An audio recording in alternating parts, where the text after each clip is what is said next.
Rich Forrester's name had barely slipped from Brooke Logan's lips before the room began to vibrate with the same electricity that had powered every rivalry she and Taylor Hayes had ever fought through. And on this new spring morning at Forrester Creations, that current crackled hotter than ever. Brooke, undaunted by the years of heartbreak, reconciliations, and tentative truces, marched straight into Eric's office, her honey-gold hair sweeping over her shoulders in an almost defiant salute to the past, and laid out her request with the disarming confidence of someone who had never considered losing an option. She spoke of destiny, of the gravity with which Ridge's heart always curved back to hers, of how every detour into Taylor's orbit ultimately proved temporary, no more than a necessary dramatic loop that merely underscored the inevitability of the Logan-Forrester bond. Eric, attuned to the pulse of his favorite son's turbulent love life, listened with brows knit in grandfatherly concern, but Brooke could see the softening around his eyes. The faint upward curl of his lips that signaled the elder Forrester still believed in the iconic pairing that had helped make his fashion empire a household name. She urged him to speak to Ridge, to remind him that while loyalty to Taylor was honorable, it was also ultimately untenable when weighed against decades of shared laughter, children, losses, and triumphs with Brooke. She reminded him how Ridge's designs always came alive in ways no portfolio sketch could predict the moment she modeled them, how their creative synergy had been the lifeblood of Forrester's greatest couture moments, and how even Stephanie, in her final lucid breaths, had tearfully acknowledged the unbreakable thread binding Brooke and Ridge. Eric promised only that he would consider her plea, but the shimmer of paternal mischief in his eyes was enough to send Brooke gliding down the corridor with buoyant hope thrumming through her veins, hope that betrayed everything Taylor feared most. Taylor received news of Brooke's audience with Eric before lunchtime, the information delivered in the rueful whisper of a sympathetic intern who had stumbled upon the conversation while fetching fabric samples. The psychiatrist in Taylor cataloged her physiological response: racing pulse, trembling hands, sudden warmth blossoming beneath her collarbone, yet the woman who had spent half a lifetime fighting for Ridge felt something darker tighten around her heart. Not the clinical flutter of anxiety, but the slow-burning throb of wrath. She replayed every instance in which Brooke had stitched herself into Taylor's family tapestry with silken promises only to yank the thread loose again at the first sign of personal discomfort. She remembered how each reconciliation with Ridge had been followed by an equal or greater devastation, with Taylor left to sweep up not just the debris of her own wounded pride, but also the confusion of their children. So, when her phone buzzed with a text summoning her to Eric's study, she ascended the staircase with the composure of a clinician and the fury of a woman scorned. In that stately room, among oil portraits of family and racks of legacy gowns, she reminded Eric of the nights Brooke had left Ridge sleepless and hollow-eyed, the seasons when his joy had been eclipsed by her betrayals, and the many times the Logan matriarch's impulsive appetites had threatened to splinter the Forrester clan beyond repair. Eric countered with nostalgic recollections of runway magic and the unteachable chemistry that still sparked when Brooke and Ridge locked eyes. The debate spiraled into a strangely polite duel, two seasoned combatants fencing with memories and affections, each thrust parried by a gentler recollection or a sharper hurt until, without realizing it, Eric vowed to speak honestly to Ridge about both women's arguments. He meant to be fair, but fairness felt to Taylor like surrender disguised as courtesy. Leaving the mansion, she tasted betrayal on her tongue, a bitter alloy of Brooke's presumptuousness and Eric's paternal indulgence. By nightfall, that bitterness had fermented into a plan as precise as any surgical procedure she had ever performed. The following afternoon, Taylor slipped into Brooke's private office at Forrester under the guise of delivering a file Ridge had forgotten, a courtesy that raised no eyebrows among the staff, accustomed to these women weaving themselves into every corner of the building.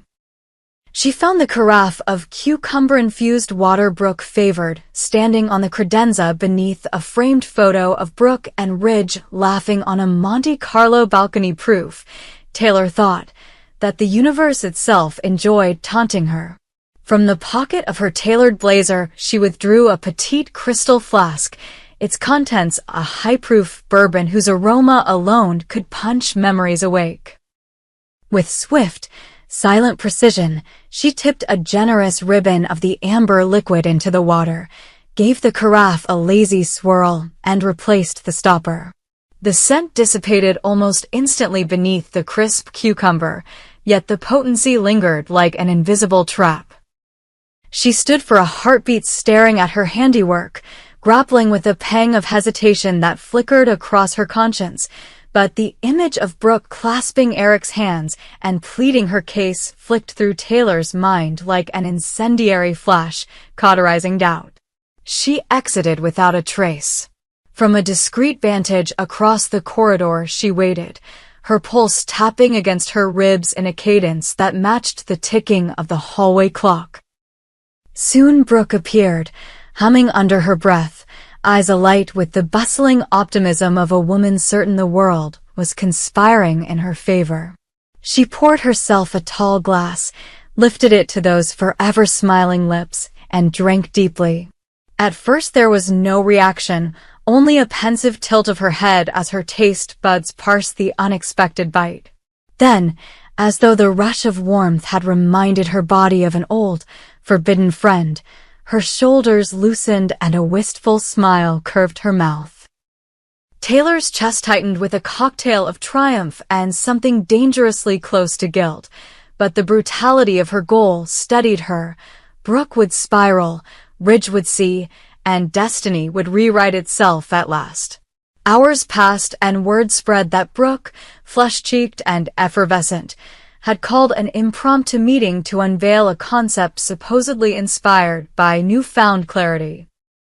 Staff emerged whispering that her eyes sparkled with an almost reckless excitement, that her laughter came too easily, and that she had dismissed legitimate concerns about production schedules with a breezy wave. By early evening she had retreated to her office again, the carafe now nearly empty, her desk strewn with sketches inked in trembling strokes that veered between genius and chaos. Ridge, returning from a supplier negotiation, stepped inside to find her perched on the edge of her drafting table, singing along to an old ballad that had scored one of their first Paris shows. The scent of bourbon cut through the perfumed air. His heart lurched. Years earlier he had witnessed this identical dawn of destruction, the seductive promise that one more sip could quiet grief until the next sip demanded more silence. Brooke rose too quickly, swayed, and Ridge caught her before she could collide with a mannequin draped in organza. Her laughter fractured into tears as she clung to him, confessing she felt better than she had in months, certain that liquid courage would propel her through any challenge Taylor hurled her way. Ridge's anguish painted itself across his brow while distant footsteps materialized. Eric's urgent stride, Thomas with concern etched into every angle of his face, and finally Taylor, summoned by a text about Brooke's odd behavior, and now compelled to witness the immediate consequences of her own vengeance. In the dusky glow of overhead track lighting, the tableau crystallized. Brooke trembling in Ridge's arms, Ridge glaring at the nearly empty carafe, Eric demanding explanations that sounded like pleas, and Taylor standing statue-still as if carved from ice. Her meticulous scheme suddenly monstrous in the harsh light of love she had wanted so desperately to reclaim. As security escorted a teary, disoriented Brooke to the waiting car that would carry her toward a discreet rehabilitation retreat, the foundations of every alliance inside Forrester Creations began to quake. Ridge's faith in Eric wavered because his father had entertained Brooke's appeal, Eric's trust in Taylor fractured because she had stood by while Brooke unraveled. Taylor's faith in her own righteousness curdled into dread of exposure and self-contempt.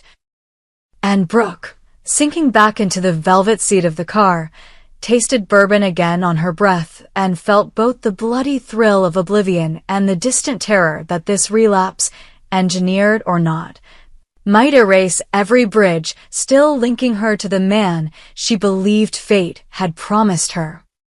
The war between Brooke Logan and Taylor Hayes had always burned hot, but with one clandestine pour of bourbon into an unsuspecting glass, Taylor had turned their endless rivalry radioactive, ensuring that the fallout would scorch everyone they loved and that no matter who Ridge ultimately chose, the story of their lives would be rewritten forever in the fumes of a battle too ruthless for victory to feel anything like triumph. Brooke Logan's descent began like the stealthy drip of a fault line widening beneath the shimmering facade of Forrester glamour. And within a single feverish week, the woman who had once dazzled runways and boardrooms alike found herself spinning through each dawn sealed to the neck of a vodka bottle, her legendary composure collapsing into a raucous blur of slurred demands, missed fittings, and perfume-sweet promises she had neither intention nor capacity to keep. Designers waited outside her office with sketches curling in nervous fingers, only to watch those pages flutter to the floor as Brooke staggered past them giggling at phantoms. And in the echo chamber of the main showroom, Hope Spencer's gentle pleas for moderation ricocheted off mirrored walls that only reflected her mother's sorrowful grin of denial because the warmth of liquor now felt kinder than the chill of regret. Taylor Hayes observed every wobble and whisper from a distance that felt both deliciously victorious and dangerously intimate, her triumph a wet spark hissing in her chest as she marveled that a single dose of bourbon had sprouted into a vine that now strangled Brooke's every rational thought.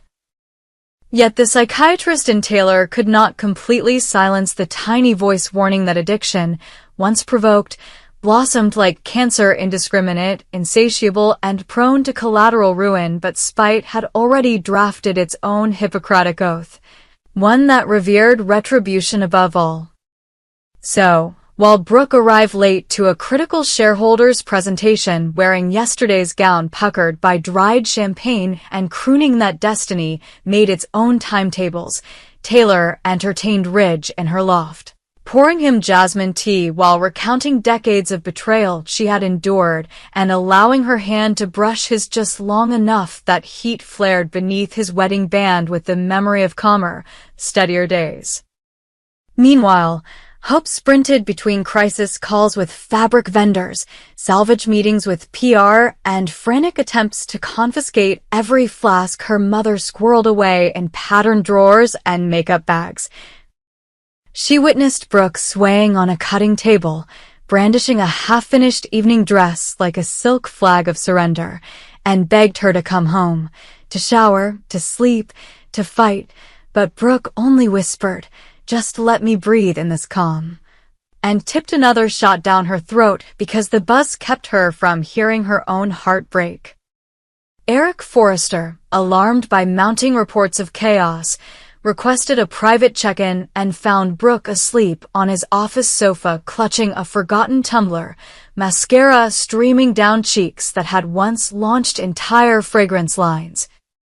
He approached with a tender sigh, believing age, sorrow, and drink had reduced his indefatigable muse to a fragile girl, but before he could wake her the door burst open and she sprang upright, eyes blazing, convinced he schemed with Taylor to destroy her. Hurling the glass with such force it shattered over a framed family portrait and sent shards skittering across the Persian rug. That was the moment Eric knew they had sailed past every red flag, every intervention, every promise of confidentiality. Forrester Creations itself stood in peril if headlines revealed their co-CEO drunk, hostile, and brandishing weaponized glass in the patriarch's private suite. He convened an emergency board session, But before any vote could formalize her suspension, a security alert shrieked through the intercom. Brooke had evaded escorts, seized a chef's knife from the test kitchen photo set, and was barreling toward Taylor's therapy practice 2 blocks away. Taylor, preparing notes for a charity lecture on resilience, looked up to see Brooke crash through her door, blonde hair matted, hand white-knuckling the blade, voice ragged with fury as she screamed that no amount of scheming or shrink-speak would pry Ridge from her. Taylor felt every primitive instinct to flee, yet stood fast, equal parts terrified and remorseful, until Ridge, alerted by Wyatt's frantic call, stormed in, placed himself between the women, and roared Brooke's name with such thunder that the knife clattered to the floor. But instead of collapsing into remorse, Brooke recoiled, spit accusations at Taylor for poisoning her life, then fixed Ridge with smoldering eyes and demanded he admit she was still his destiny. Ridge's shoulders slumped with the exhaustion of 1,000 cyclical heartbreaks, and there in Taylor's dim office he chose a new script. He ordered Brooke to leave, declared that her violent spiral proved they were toxic, and stunned everyone when he turned to Taylor, lifted her trembling hand, and proclaimed his intent to marry her once Brooke found help he doubted she would accept, as long as she clung to the fantasy of a love that had rotted into obsession. Hope arrived seconds too late, stumbling over broken picture frames and collapsed therapy screens to find her mother writhing in the grip of Forrester security while Ridge's arm circled Taylor's waist in a silent vow. Hope's cry shredded the hallway. But the only answer was Brooke's guttural sob as guards escorted her out past paparazzi, already converging like carrion birds scenting scandal. Within 24 hours, Eric, citing shareholder panic and workplace safety, terminated Brooke's contract and issued a carefully worded press release about creative differences. Yet gossip sites needed no official statement because footage of Brooke's drunken knife rant leaked from a therapy suite camera hacked by an unscrupulous orderly eager for cash, and soon every streaming device in Los Angeles replayed her downfall on loop.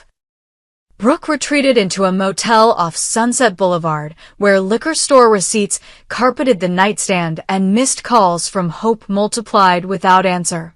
And still Taylor's victory tasted of ash, because each headline appended her own name beside Brooke's in lurid fonts, questioning how a celebrated psychiatrist could drive her rival to madness. Hope, refusing to surrender her mother to tabloid vultures or Ridge's verdict, retraced the timeline obsessively. She remembered the faint bourbon note that laced Brooke's cucumber water the very first afternoon she relapsed. She remembered seeing Taylor lingering outside the office with a folder she never delivered, and she convinced Charlie, the building's security chief, to let her review archives under the guise of brand protection. There, nested deep within hours of mundane footage, she caught the flicker of Taylor slipping into Brooke's office, the glint of a crystal flask, the swirl of amber dissolving into clear water, evidence damning enough to shatter the smug veneer Taylor now wore beside Ridge's newly purchased engagement diamond. With a thumb drive clenched in her palm like a brand new scalpel, Hope visited Steffi at the Cliff House, where ocean wind scrubs every conversation to its brutal essence. She laid out the timeline, the video, and her plea that they confront the truth before Ridge weds a woman who weaponized addiction. Steffi's loyalty to her mother warred with her horror at such medical malpractice, and as the tide thundered against the rocks, the sisters by marriage stared at each other across a widening moral chasm, each weighing how many hearts must break to salvage what remains of their tangled family. Back in the motel, Brooke drained the last of another tequila bottle, whispered Ridge's name into the peeling wallpaper, and for a breath believed she heard his voice reply before the world pitched sideways. Sirens whined in the distance. Ridge rehearsed vows that tasted of guilt. Taylor slipped her ring into a crystal-lit box with trembling fingers, and Hope drove through the night with proof that could scorch them all. praying the dawn would deliver courage enough to expose the architect of her mother's ruin, because only truth, once unsheathed, might carve a path back from the wreckage and decide whether love in Los Angeles was destiny, tragedy, or simply the next couture line waiting to be sewn. From the tatters of yesterday's lies.